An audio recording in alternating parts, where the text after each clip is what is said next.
नमस्कार, स्वागत है आपका फेडरल देश में। मैं हूं नीलू व्यास और इस समय की बड़ी खबर यही है कि आम आदमी पार्टी के 7 एमपीज राज्यसभा के वो पार्टी उन्होंने छोड़ दिया है और एक जबरदस्त झटका आम आदमी पार्टी को लगा है। वरिष्ठ नेता और राज्यसभा सांसद राघव चड्ढा ने पार्टी से इस्तीफा दे दिया और वो भारतीय जनता पार्टी में शामिल हो गए।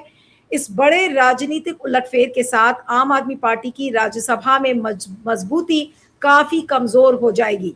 चड्ढा के साथ पार्टी के लगभग 2/3 राज्यसभा सांसद यानी कि 7 सदस्य, जैसा मैंने आपको बताया, वो बीजेपी की ओर रुख कर रहे हैं।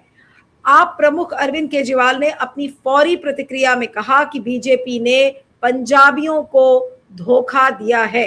अब इसमें कौन कौन लीडर्स हैं आपको बता देते हैं। बीजेपी में शामिल होने जा रहे सांसद अशोक मित्तल वो शख्स हैं जिन्हें राघव चड्ढा की जगह राज्यसभा में डेप्यूटी लीडर केजरीवाल ने बताया था। अशोक मित्तल एक यूनिवर्सिटी के मालिक हैं। हाल ही में उन पर प्रवर्तन निदेशालय में छापा भी मारा गया था। आपने शुक्रवार को इस घटनाक्रम पर यही कहा है। केजरीवाल के सहयोगी सांसद संजय सिंह ने इस घटनाक्रम पर कहा कि यह बीजेपी का ऑपरेशन लोटस है। जिस शख्स पर अभी ईडी के छापे पड़ रहे थे, अब वो बीजेपी में जा रहा है, इसका क्या आशय है। इस बीच संदीप पाठक और अशोक मित्तल के साथ एक प्रेस कॉन्फ्रेंस को संबोधित करते हुए राघव चड्ढा ने कहा कि हमने फैसला किया है कि राज्यसभा में आम आदमी पार्टी के 2/3 सदस्य भारत के संविधान के प्रावधानों का प्रयोग करते हुए भाजपा में विलय करेंगे। इस प्रेस कॉन्फ्रेंस के बाद सभी सांसद बीजेपी कार्यालय चले गए। वहां वे बीजेपी के राष्ट्रीय अध्यक्ष नितिन नवीन से मिलने वाले हैं। ये सभी सांसद पंजाब से आते हैं। प्रेस कॉन्फ्रेंस में राघव चड्ढा ने अपनी पूर्व पार्टी की कड़ी आलोचना करते हुए कहा कि पुरानी आम आदमी पार्टी वो आम आदमी पार्टी नहीं रही। उन्होंने आपको भ्रष्ट और समझौता परस्त बताया और कहा कि मैं गलत पार्टी में सही आदमी था। चड्ढा ने आरोप लगाया कि आम आदमी पार्टी अपने स्थापना सिद्धांतों से भटक गई है। और अरविंद केजरीवाल ने ये ट्वीट भी साथ में किया है कि बीजेपी ने फिर से पंजाबियों के साथ धोखा किया है। आज इस स्टोरी पर रुक करते हैं और इसी पर इस समय हम चर्चा करते हैं। बड़ी खबर इस समय है। हमारे साथ जगदीप सिंह सिंधु, वरिष्ठ पत्रकार, पॉलिटिकल कमेंटेटर हमारे साथ हैं। आपका स्वागत है। और आकाश दीप मुनि, पॉलिटिकल एनालिस्ट है, जो आम आदमी पार्टी का पक्ष पहले रखते थे। आकाश, आपका भी स्वागत है। और जगदीप से शुरू करती हूँ कि ये जो बड़ी तस्वीर नजर आ रही है, क्या ये वाकई में ऑपरेशन लोटस है, जो संजय सिंह कह रहे हैं कि ये तो ऑपरेशन लोटस कर डाला? कितना बड़ा झटका है ये आम आदमी पार्टी के लिए, और पंजाब का चुनाव अगले साल है। नीलू जी, जहां तक ऑपरेशन लोटस का सवाल है, संजय सिंह का कहना ये उचित बनता है, क्योंकि जितनी संख्या में आम आदमी पार्टी के सांसद एकदम से अचानक ये निर्णय लेते हैं और वो निर्णय लेके एक दूसरी पार्टी का दामन थामते हैं, तो ये स्वाभाविक है कि उनको ये कहना या ये कहा जाना कि ये एक पार्टी का ऑपरेशन लोटस है। दूसरी बात ये आती है कि जो ये सांसद हैं, इनमें आम आदमी पार्टी में भीतरी तौर पे काफी अंतर्द्वंद चल रहे थे, काफी मतभेद चल रहे थे। और ये शायद आपको याद होगा कि एक प्रोग्राम कोई महीना पहले था जिसमें आप ही के प्रोग्राम में मैंने कहा था कि राघव चड्ढा की संभावनाएं या किन्हीं अन्य लोगों की संभावनाएं भारतीय जनता पार्टी में जाने की ज्यादा हो सकती है अन्य किसी दल की बजाय, अगर वो इस तरह का कदम उठाते हैं। तो आज वो साबित हो गया है कि ये भारतीय जनता पार्टी ही उनका आखिरी आश्रय स्थल है। और आम आदमी पार्टी के जितने भी लोग या नेता रहेंगे, उनका आखिरी आश्रय स्थल ये मान लिया जाना चाहिए कि भारतीय जनता पार्टी ही है। पंजाब को लेके जिस तरह से और जब इनको बनाया गया था, तब बहुत ज्यादा पंजाब में इस पे तनकीद हुई थी।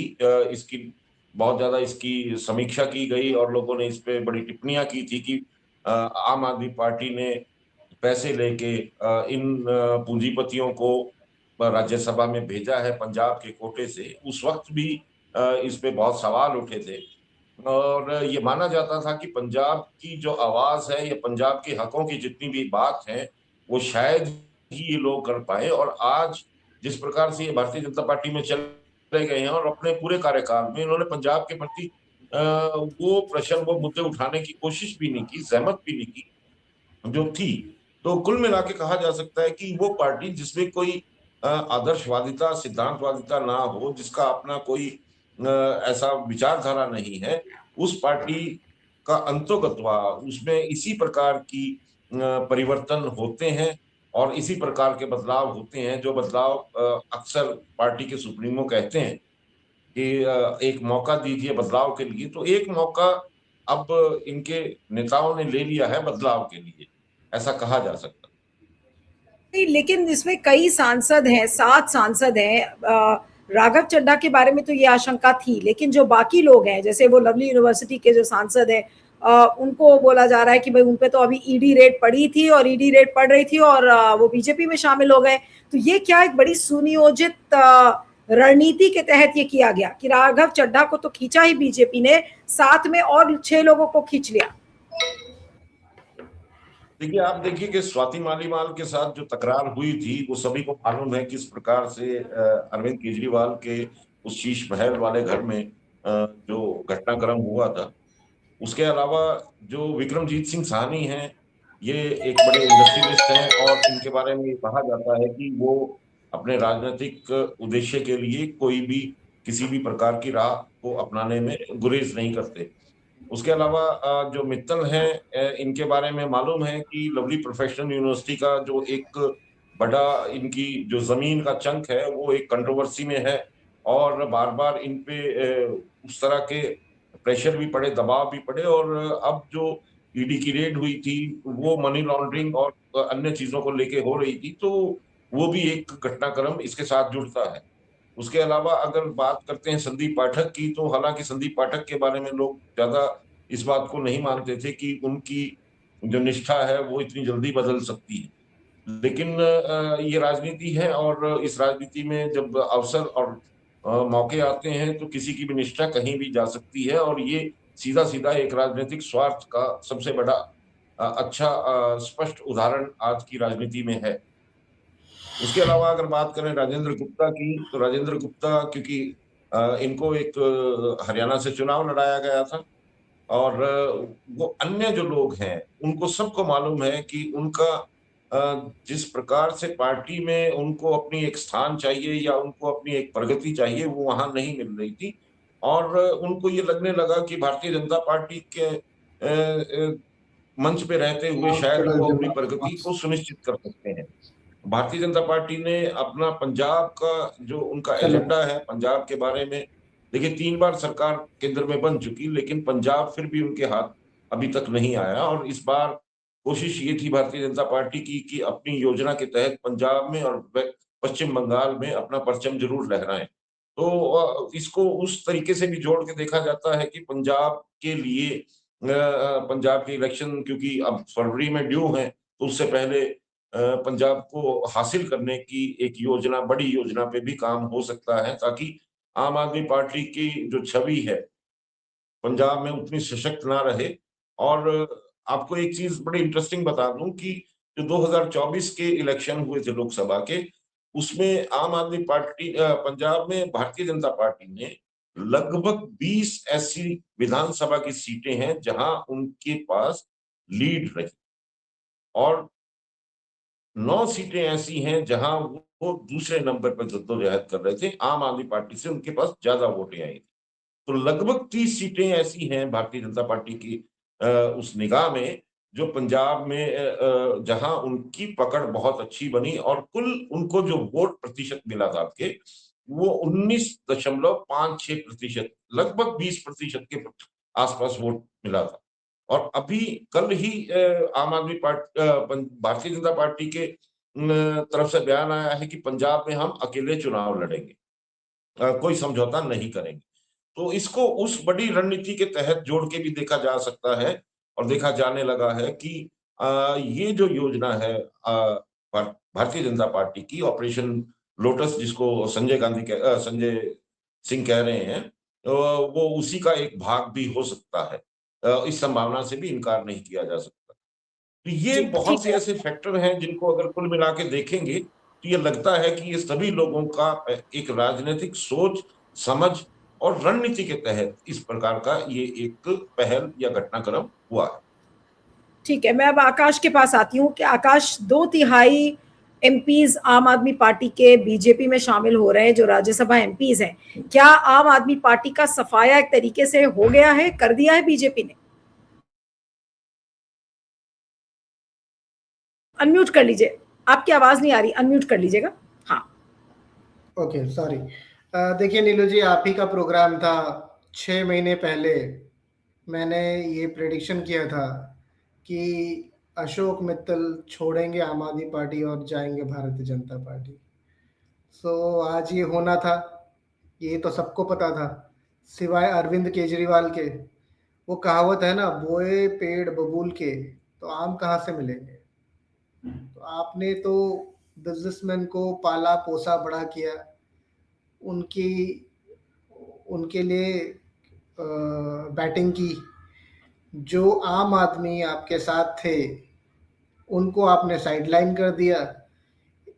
ये चीज उनको पता नहीं कैसे दिख नहीं रहा था, या अंधे थे और धृतराष्ट्र बन के बैठे हुए थे, और आज भी बैठे हुए हैं। और ऐसे तो आम आदमी पार्टी तो खत्म हो जाएगी, और खत्म होने के कगार पे है, और खत्म होना भी चाहिए। जिसका कोई विचार नहीं है, जिसका कोई मूलभूत आचार नहीं है, वो कहाँ टिक पाएगा। अभी भी समय है, अरविंद केजरीवाल को अपने जो ककून से निकलना पड़ेगा, और फिर वो पुराना जो 20 साल पहले वो थे वैसा बनना पड़ेगा। अगर वो बन जाएंगे तो ठीक है, नहीं बन पाएंगे तो ऐसे ही होता रहेगा। अब आता हूँ जो लोग छोड़ के गए। आपको पता होगा कि ना कि कुछ ही दिन पहले, लगभग 5 दिन पहले, रेड्स शुरू हुई अशोक मित्तल पे। ये एक मैसेज था कि अगर तुम मेरे खिलाफ बोलोगे तो तुम्हारे घर पे रेड्स होंगे।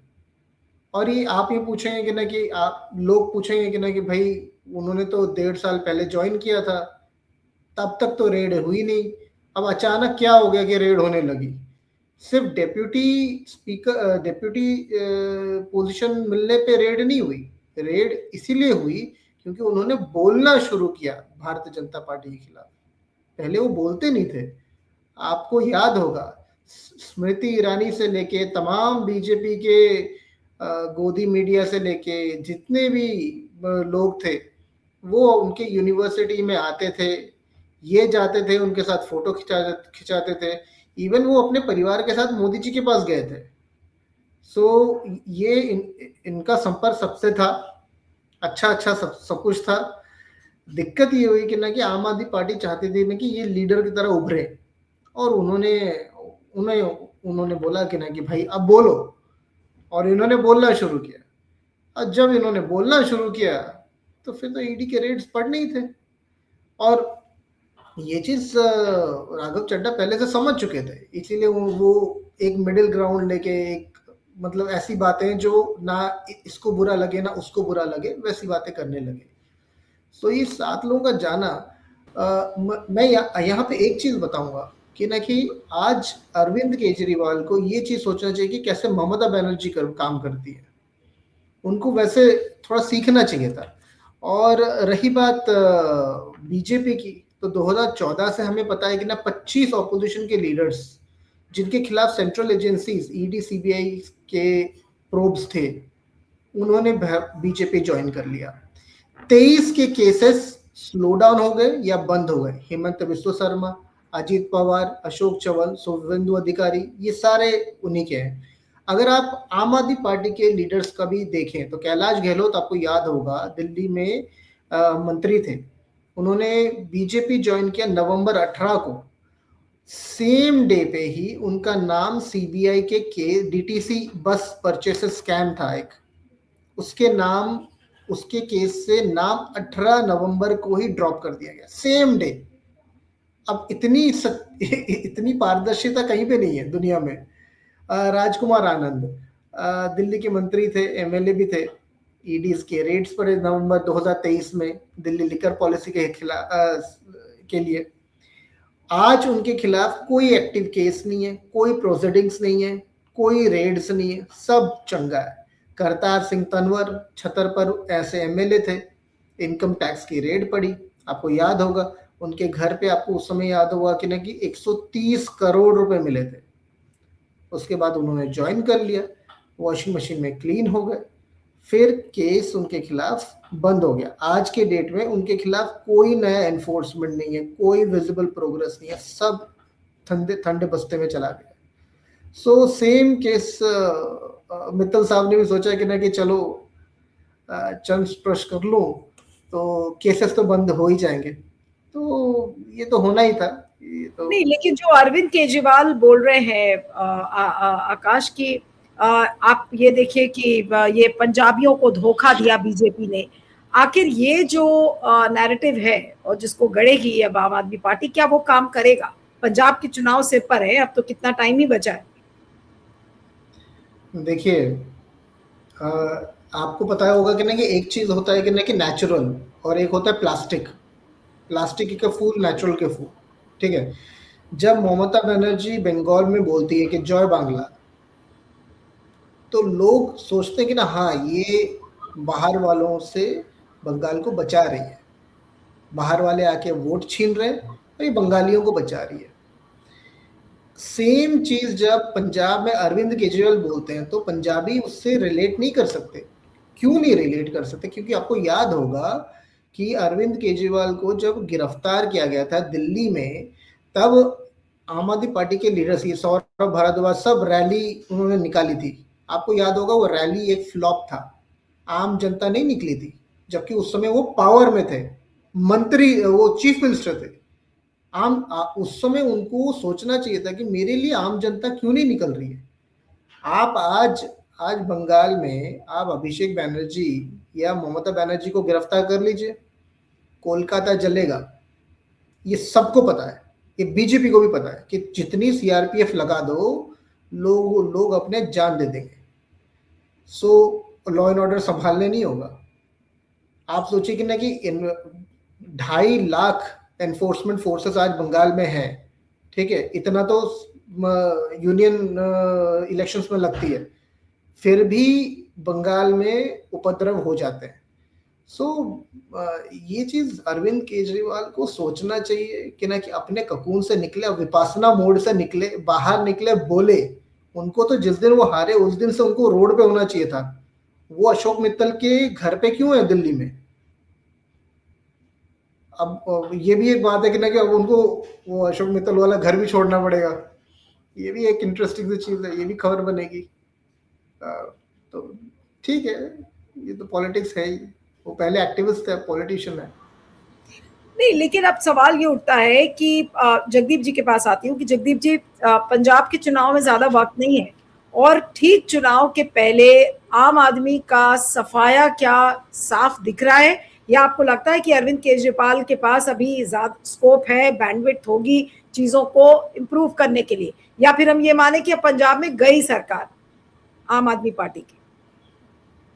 देखिए नीलू जी, जहां तक पंजाब की आम आदमी पार्टी का सवाल है, 92 इनके विधायक हैं और इनके पास जो इंटरनल रिपोर्ट्स आई हैं और एक दो जो लोग वहां इंडिपेंडेंटली काम कर रहे हैं, उन्होंने कुछ इस प्रकार के लोगों के ओपिनियन सर्वे किए हैं। उसमें ये पता लगने लगा है कि 90 में से हो सकता है कि 4-5 विधायक कहीं जीत पाए, बाकी ज्यादातर विधायकों के प्रति बहुत गहरी नाराजगी पूरे पंजाब में दिखाई दे रही है। दूसरी बात यह है कि इनके जितने भी कुछ विधायक हैं और पंजाब की खबरों को अगर फॉलो करते हो तो इनके 7 से 8 ऐसे मंत्री हैं जो अलग अलग कंट्रोवर्सीज में आ चुके हैं, बड़े केसेस में आ चुके हैं। कुछ विधायक हैं जिनके ऊपर वहां के स्थानीय लोकल लोगों के द्वारा आक्षेप लगाए गए। तो पंजाब में जहां तक पॉपुलरिटी का सवाल है, इस पार्टी की अपनी कार्यशैली और कारगुजारी का सवाल है, और जो इनको परिणाम पंजाब के लिए देने चाहिए थे, जिस प्रकार के इन्होंने वायदे पंजाब से किए थे, वहां ये लगभग असफल साबित होते दिखाई दे रहे हैं। और पंजाब में आम आदमी पार्टी के लिए जो एक विश्वास की लहर 2022 में थी, वो लगभग वहां नहीं दिखाई दी। अब अगर आम आदमी पार्टी पंजाब में राजनीतिक तौर पे एक संघर्ष की स्थिति में है, ये स्पष्ट है आज की परिस्थितियों में पंजाब में। और जहां तक सवाल आता है आने वाले समय में, तो आप ये देखिए कि जो एक विश्वास का एक पैमाना या एक कसौटी होती है, वो पंजाब में आम आदमी पार्टी एक तरह से खो चुकी है। और अब जब ये जो सांसद पंजाब में छोड़ के गए हैं और भारतीय जनता पार्टी की तरफ इन्होंने रुख किया है, तो इसका सीधा सा संदेश है कि जो कट्टर ईमानदार की छवि बना के आम आदमी पार्टी ने पंजाब में अपनी सत्ता हासिल की थी, वो जो पहले जिस तरह से उनकी निंदा हुई जब इनको राज्यसभा भेजा गया था, तो वो एक बहुत बड़ा डेंट पंजाब में आम आदमी पार्टी की साख पे जरूर लगेगा। और उसका प्रभाव स्थानीय चुनाव में, आने वाले चुनाव में बहुत गहरा हो सकता है, इसमें कोई दो राय नहीं। और इस स्थितियों में कह सकते हैं कि जो ये विश्वास की कमी जिस तरह से बार बार आम आदमी पार्टी पे आ रही है, उससे तय है कि आम आदमी पार्टी की स्थिति पंजाब में आने वाले चुनाव में कहीं दिल्ली जैसी ना हो, इसमें कोई शंका नहीं है। और कहा यह भी जा सकता है, आज कुछ ऑब्जर्वर या विशेषज्ञ या कुछ टिप्पणीकार ये कहते हैं कि पंजाब में आम आदमी पार्टी के लिए बहुत कठिन राह होने वाली है अगले विधानसभा चुनाव में, क्योंकि इसमें आपसी मतभेद और भी उजागर हैं। और वो आपसी मतभेद ये हैं कि जिस प्रकार से आम आदमी पार्टी ने हिंदू चेहरे को पार्टी का अध्यक्ष के रूप में आगे बढ़ाया, और दूसरे जो संजीव अरोड़ा को लुधियाना से दोबारा मंत्री बनाया, तो वो जो दूसरी लॉबी है। और भगवंत मान के बारे में ये सब जानते हैं कि पंजाब में अगर आम आदमी पार्टी को सफलता मिली है तो भगवंत मान के चेहरे पे मिली थी 2022 में। और अभी भी जो अंतर द्वंद्व वहां चल रहा है, वो नेतृत्व, पंजाब के नेतृत्व को लेकर चल रहा है। और अगर भगवंत मान, हो सकता है कि भगवंत मान के साथी कुछ लोग और भी हैं, एक झटका शायद हो सकता है और भी देखने को मिल सके पंजाब के तौर पे भी। नहीं तो आम आदमी पार्टी जो एमएलएज हैं, जो आम आदमी पार्टी के एमएलएज हैं, अगर 7 राज्यसभा सांसद बीजेपी ज्वाइन कर सकते हैं तो फिर तो पंजाब की सरकार में पता नहीं क्या हो सकता है। अब क्या सबसे बड़ी चुनौती आपको क्या लग रही है अरविंद केजरीवाल के सामने? देखिए, अरविंद केजरीवाल के सामने कोई चुनौती नहीं है, क्योंकि चुनौतियों को तो उन्होंने कभी कुछ माना ही नहीं। उनको राजनीतिक तौर पे कोई चुनौती दिखाई जहां दी, उन्होंने उनको साफ करने की कोशिश की। और आज स्थिति ये हो रही है कि उनका अपना जो अस्तित्व है वो साफ होने की कगार पे आ खड़ा हुआ है। जहां तक चुनौतियों की बात आती है, अगर राजनीतिक तौर पे प्रतिबद्धता, निष्ठा, राजनीति निष्ठा की है, और निष्ठा जो आम लोग हैं, जो लोग आप पे विश्वास करते हैं, उनके प्रति निष्ठा की बात होती है। और राजनीति में आम आदमी पार्टी ने उस निष्ठा को उस प्रकार से सम्मान नहीं दिया जो उनको करना चाहिए था। जिस तरह से लोगों से वायदे किए गए थे, जिस तरह से लोगों को स्वप्न दिखाए गए थे, वो सब चीजें वो नहीं हो पाई, क्योंकि इनकी कार्यशैली में इतना बड़ा गैप रहा। तो आज परिस्थितियां ऐसी हैं कि मुझे नहीं लगता कि आम आदमी पार्टी में कोई बड़ी चुनौती आगे बच सकती है। एक ही चुनौती बची हुई है कि वो भगवंत मान को अपने साथ पंजाब में बनाए रख पाते हैं, और एक बड़े चंक को पंजाब में अपने साथ बनाए रख पाते हैं या नहीं। यही सबसे बड़ी चुनौती आज के दिन में दिखाई देती है। ठीक है, मैं अब आकाश के पास आऊंगी अंतिम कमेंट के लिए कि आकाश, आज क्या कहा जाए, अरविंद केजरीवाल का वजूद खत्म होता हुआ नजर आ रहा है या फिर आम आदमी पार्टी का वजूद खत्म होता हुआ नजर आ रहा है? क्या आपको लग रहा है कि पार्टी का कंप्लीट सफाया एक तरीके से बीजेपी ने कर दिया है, और चुनाव का प्रचार, उसका कैंपेन, चुनावी बिगुल बजने के पहले ही आम आदमी बिल्कुल अब बैकफुट पर आ गया है? कैसे बचाएंगे अरविंद केजरीवाल अपनी पार्टी? देखिए, कोई भी पार्टी ना एक दिन में खत्म नहीं होती। जैसे वो बड़ा होने के लिए टाइम लगता है, वो खत्म होने के लिए भी टाइम लगता है। तो ये कवायद कब से शुरू हो चुकी है। 3-4 साल पहले मैंने कई बीजेपी के लोगों से बात की थी, और उनका डर कांग्रेस से ज़्यादा आम आदमी पार्टी के लिए था, क्योंकि उनका जो आइडियोलॉजिकल टूल था कि ना कि न्यू जनरेशन के लिए काम की राजनीति, ये सब हाँ, उसको उन्होंने एक बहुत बड़ा झटका तो दिया ही दिया है। और आज पर अब भी आम आदमी पार्टी बच सकती है और बढ़ सकती है और स्ट्रांग बन सकती है। आज अरविंद केजरीवाल और अरविंद केजरीवाल और भगवंत मान, ये लोग घर से निकले, ये जो पॉलिटिकल स्टेटमेंट्स जो है ना कि पंजाब के लोगों को धोखा दिया है, गद्दार है, ये सब स्पोक्स पर्सन के लिए छोड़ दें, ये उनके लिए। आप बहुत बड़े लीडर हैं, आप पंजाब के लीडर हैं, आप दिल्ली के लीडर हैं, आपके लोग देखते हैं कि नहीं आप उनकी जिंदगी बदल देंगे। आप घर से निकले, रास्ते पे आए, रैली निकाले, लंबा रैली निकाले। आपको याद होगा आरजी कर का केस हुआ था बंगाल में, ममता बनर्जी ने अपने ही एडमिनिस्ट्रेशन के खिलाफ रैली निकाली थी। जस्ट इमेजिन, ठीक है। आज कहाँ इलेक्शन से आरजी कर का केस कोई बात कर रहा है? कोई नहीं बात कर रहा है। Mamata will be back into power. Same Arvind Kejriwal को आज रैली निकालनी चाहिए कि नहीं कि पंजाब के साथ धोखा मैं नहीं सहूंगा, मैं तो लड़ूंगा। क्या वो निकालेंगे? नहीं निकालेंगे, घर के अंदर बैठे रहेंगे। घर के अंदर अगर आप बैठे हो तब तो नहीं हो पाएगा। और पहले तो वो अशोक मित्तल का घर छोड़ना चाहिए इनको।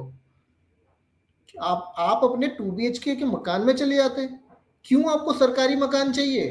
क्या जरूरत है? क्या इतना आलिशान, क्या इतना आराम की आदत पड़ गई है आपको कि मुझे सरकारी मकान चाहिए मेरे माँ बाप के लिए? अरे भाई, पहले तो 2 BHK मकान में रहते थे। तुम आम आदमी पार्टी हो, आप बीजेपी नहीं हो। आप बीजेपी बनने की कोशिश कर रहे हो, यही बहुत बड़ी गलतफहमी है। और ये लोग जो आरएसएस के सोच को वापस जा रहे हैं, या राघव चड्ढा और ये लोग, वो लोग जानते हैं वो किस सोच पे वापस जा रहे हैं। वो जानते हैं कि बीजेपी सेक्युलर नहीं, वो जानते हैं, पर फिर भी जा रहे हैं। ये दिखाता है कि ना कि ये लोग सिर्फ मौका परस्त है। बिल्कुल बिल्कुल। चलिए, कैसे अपनी पार्टी को आप बचाते हैं आगे आने वाले दिनों में, अरविंद केजरीवाल ही देखना होगा। लेकिन ये एक चर्चा का विषय जरूर रहेगा, और एक ऐसे समय में हुआ है कि जब काउंटडाउन पंजाब के चुनाव का शुरू हो गया है, तो टाइमिंग कितनी परफेक्ट है बीजेपी के स्ट्रैटेजी की, आप ये सोचिए। आप दोनों का बहुत बहुत शुक्रिया, Jagdeep ji, Akash, thank you so much for joining.